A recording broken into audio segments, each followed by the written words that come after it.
The temple, of course, was destroyed in AD 70, and despite the commander's wishes, the commander who was coming in and invading Rome, he didn't want his people to burn the temple down, but they did. They set the temple on fire, and he didn't want it to happen because they knew, it would be easier to get the gold when it was in one place. Well, now the whole thing burns down. All the gold melts, falls in between the rocks and all the stones of the temple. So now, when they go to try to pillage the place, they have to take down every stone to get all the gold from in between. So there's not a stone left upon another stone of the temple. Jesus knew this would happen. And he sees this, and he's reminding us, they say, when is this going to happen? He says, well, there's going to be signs and other things, but he's reminding us always, our focus needs to be on the Lord,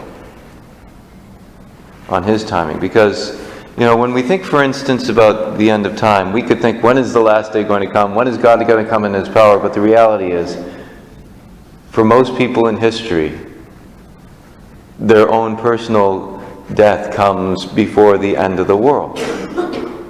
And while the Lord, of course, may come before we finish this Mass, the reality is, we don't know, and so we always must be prepared, whether it's 10,000 years from now, or whether it's in the next minute. We must be prepared. And that means we cannot put our hopes on the things of this world.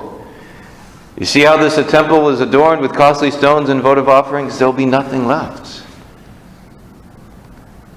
And there will come a day when there's nothing left of this church here. And there'll come a day when each of the people in this church right now, our bones will be dust. But then, our hope, of course, is that we will be raised from the dead. So we have to keep our eyes focused on the Lord. And I think about my own life. How many times am I focused on the things of this world?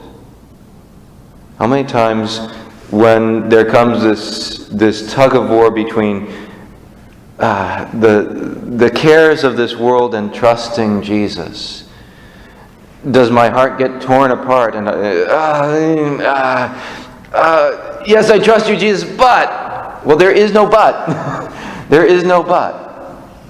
Jesus, I trust in you. Oh, Jesus, I surrender myself to you. Take care of everything. And this whole world, the whole point of us being here is for us to grow in being able to surrender ourselves over into His heart. We look at St. Cecilia today, and she gave herself so completely to the Lord. And she trusted in Him. She had given herself over as a perpetual virgin, had vowed herself to the Lord, but then she got married. But she told her husband, I've made a vow. I'm already married to Jesus. He says, well, you're going to have to prove this. And she says, go get baptized, and then you'll be able to see the angel that's protecting me. So he got baptized, and along with his brother, and they're like, oh, there's the angel. I'm so glad I didn't do something I wasn't supposed to. That we look, and Cecilia trusted that the Lord would take care of her. That the Lord would take care of her. And then, because of that, her husband and brother-in-law became saints as well. They actually got martyred before St. Cecilia. We look and we say, do we trust that the Lord, through our deepest struggles, even when we don't see a way out, do we trust that the Lord is taking care of us? If we trust in the things of this world, they're going to fail us. They're going to fail us. But if we surrender to the Lord, He will take care of us, no matter what may come.